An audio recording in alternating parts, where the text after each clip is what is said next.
ঠাকুর মা স্বামীজিকে প্রণাম জানাই। নমস্কার জানাই ভক্তবৃন্দ আপনাদেরও। জগজ্জননী মা শারদা চ্যানেলে আপনাদের সবাইকে স্বাগত। রূপে লক্ষ্মী, গুণে সরস্বতী, হিন্দু নারী সম্পর্কে এ এক চিরন্তন সনাতন ভাবনা। শারদা মায়ের জীবন পর্যালোচনা করলে বোঝা যায় তাঁর চরিত্রে এই দুই দেবীর গুণই পরিলক্ষিত হয়েছে। ঠাকুর রামকৃষ্ণদেব স্বয়ং নিজেই বলে গেছেন শারদা মা সম্পর্কে, ও কি যেসে ও সরস্বতী জ্ঞানদায়িনী, জ্ঞান দিতে এসেছে। কিন্তু মা লক্ষ্মী মাত্র 5 বছর বয়সে ঠাকুর রামকৃষ্ণ পরমহংসদেবের হাত ধরে চট্টোপাধ্যায় পরিবারের বউ হয়ে এসেছিলেন আমাদের মা শারদা। শান্ত স্বভাব, অপার স্নেহ আর লক্ষ্মীমন্ত প্রতিকৃতি মাকে জগজ্জননী মা শারদায় পরিণত করেছিল। মাকে ভক্তরা মা লক্ষ্মীর অংশবিশেষ বলেই মনে করেন। শুধু ভক্তরাই বা বলছি কেন, রামকৃষ্ণ মঠ ও রামকৃষ্ণ মিশনের দ্বিতীয় সংঘগুরু পূজনীয় স্বামী শিবানন্দ মহারাজ বলেছিলেন, তিনি যে মা লক্ষ্মী স্বয়ং তা আমরা প্রত্যক্ষভাবে অনুভব করেছি। রামকৃষ্ণদেব শারদা মা সম্পর্কে বেশ কয়েকবার বলেওছেন, ও আমার শক্তি।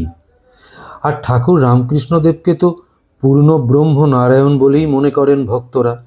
সেই সূত্রে ভগবান নারায়ণের শক্তি হিসেবে শারদা মাকে যথার্থই মা লক্ষ্মীর অংশ হিসেবে মনে করাই যুক্তিযুক্ত। কিন্তু এ ব্যাপারে শারদা মা নিজে কিছু বলেছেন কি? হ্যাঁ বন্ধুরা, এ ব্যাপারে মা বলেছেন, আমরা মায়ের সেবক শ্রদ্ধেয় স্বামী অরূপানন্দ মহারাজ অর্থাৎ রাসবিহারী মহারাজের স্মৃতিকথার দিকে একটু দৃষ্টি দিতে পারি। একটু ধৈর্য ধরে শুনবেন বন্ধুরা, তাহলে বুঝতে পারবেন শারদা মা স্বয়ং নিজেই কি বলে গেছেন এই সম্পর্কে। স্বামী অরূপানন্দ মহারাজ মাকে প্রথম দর্শন করেন 1 ফেব্রুয়ারি 1907 সালে সকাল প্রায় 8:30টার সময়। সেদিন উনি লিখছেন, বরদা মামা আসিয়া সংবাদ দিলেন মা ডাকছেন। বাড়ির মধ্যে গিয়ে দেখি মা তার ঘরের ভিতরে দুয়ারে দাঁড়িয়ে অপেক্ষা করছেন।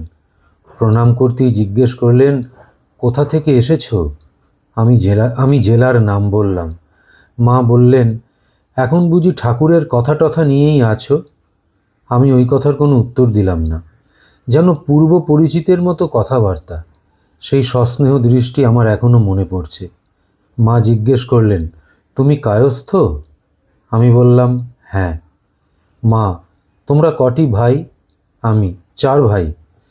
মা বললেন, বসো, জল খাও। এই বলে নিজেই বারান্দায় আসন পেতে দিয়ে রাত্রের প্রসাদী লুচি ও গুড় একটা বাটিতে করে এনে দিলেন। আগের দিন তারকেশ্বর থেকে হেঁটে গেছি। সন্ধ্যার সময় দেশরা, জয়রামবাটির উত্তর পাশের একটি গ্রাম, সেখানে পৌঁছাই। সঙ্গে দেশরার একটি ছেলে, তার সঙ্গে হরিপাল স্টেশনে আলাপ হয়। রাত্রে তাদের বাড়িতেই ছিলাম। মাকে এইসব কথা বলাতে মা সব শুনলেন এবং আমার খাবার পর বললেন, স্নান করো না, অনেক পথ হেঁটে এসেছ। পান দিলেন। দুপুরবেলায় ঠাকুরের ভোগ হতেই আমাকে ডাকলেন এবং প্রথমেই খেতে দিলেন। নিজেই শালপাতায় ভাত তরকারি সব বেড়ে দিয়ে গেলেন। আমি মায়ের ঘরের বারান্দায় বসে খাচ্ছি। খাওয়ার সময় মা বললেন, পেট ভরে খেও জানো। খাওয়ার পর পান দিলেন। বিকেল 3টে-4টের সময় বাড়ির মধ্যে গিয়ে দেখি মা ময়দা মাখছেন। তার ঘরের বারান্দার দক্ষিণ পশ্চিম কোণে পূর্বমুখে পা মেলে বসে আছেন। পাশেই ছোট উনুন, বিকেলে লুচি তরকারি ইত্যাদি সেখানেই রান্না হয়। আমাকে দেখেই মা জিজ্ঞেস করলেন, কি চাও? বন্ধুরা, এইবারই সেই কথাবার্তা হবে, একটু ধৈর্য ধরে শুনবেন। মা জিজ্ঞেস করলেন, কি চাও? আমি বললাম, তোমার সঙ্গে কথা আছে। মা, কি কথা? বসো। এই বলে বসতে আসন দিলেন। আমি জিজ্ঞেস করলাম, মা, এই যে ঠাকুরকে সকলে পূর্ণ ব্রহ্ম সনাতন বলে, তুমি কি বলো? মা বললেন, হ্যাঁ, তিনি আমার পূর্ণ ব্রহ্ম সনাতন। আমার বলায় আমি বললাম, তা প্রত্যেক স্ত্রীলোকেরই স্বামী পূর্ণব্রহ্ম সনাতন, আমি সেভাবে জিজ্ঞাসা করছি না। মা আবার বললেন, হ্যাঁ, তিনি পূর্ণব্রহ্ম সনাতন, স্বামীভাবেও এমনিভাবেও। তখন আমার মনে হলো, তিনি পূর্ণব্রহ্ম হলে মা জগদম্বা স্বয়ং, যেমন সীতারাম, রাধাকৃষ্ণ পরস্পর অভিন্ন। আমিও এই বিশ্বাস নিয়েই মাকে দেখতে গিয়েছিলাম।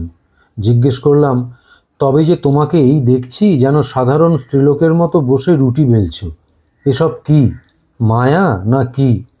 মা বললেন, মায়া বই কি, মায়া না হলে আমার এ দশা কেন? আমি বৈকুণ্ঠে নারায়ণের পাশে লক্ষ্মী হয়েই থাকতুম। বলেই আবার বলছেন, ভগবান নরলীলা করতে ভালোবাসেন কি না? শ্রীকৃষ্ণ গোয়ালার ছেলে ছিলেন, রাম দশরথের বেটা। আমি জিজ্ঞেস করলাম, তোমার কি আপনার স্বরূপ মনে পড়ে না? মা বললেন, হ্যাঁ, এক একবার মনে পড়ে। তখন ভাবি, এ কি করছি। আবার এইসব বাড়িঘর ছেলেপিলে হাত চিৎ করে সামনের সব দেখিয়ে মা বলছেন। আবার এইসব বাড়িঘর ছেলেপুলে মনে আসে ও ভুলে যাই। বন্ধুরা, খেয়াল করলেন, সারদা মা নিজেই বললেন, আমি বৈকুণ্ঠে নারায়ণের পাশে লক্ষ্মী হয়ে থাকতুম। আসলে মায়ের দেবী ভাব কখনো বোঝা যেত না। তিনি নিজেকে সর্বদা চাপা রাখতেন। আমরা যদি এখন মা লক্ষ্মীর গুণগুলো দেখি, তাহলেও দেখব যে এগুলি সারদা মায়ের জীবনে পরিলক্ষিত হয়। মা লক্ষ্মীর অন্যতম এক গুণ করুণা ও দয়া। আমরা কিন্তু সারদা মায়ের জীবনেও দেখতে পাই। সকলের জন্যই সারদা মার ছিল অশেষ মমতা ও করুণা। সে ধনী, দরিদ্র, পাপী, তাপী যেই হোক, মাকে তো করুণার প্রতিমূর্তি বলা হয় এই জন্যই।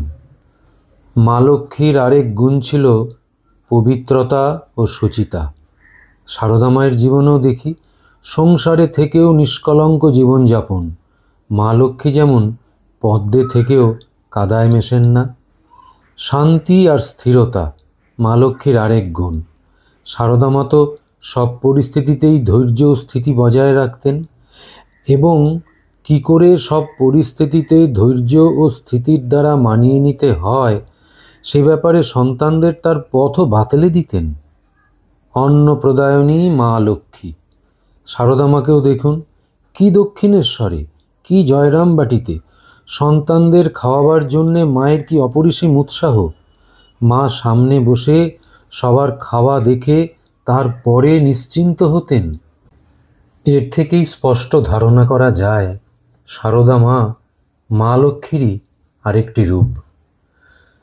যাই হোক বন্ধুরা, আজ তাহলে এখানেই থামলাম।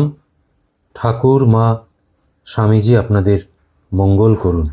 ভালো লাগলে একটু সাবস্ক্রাইব, লাইক, কমেন্ট করবেন। আসি, নমস্কার।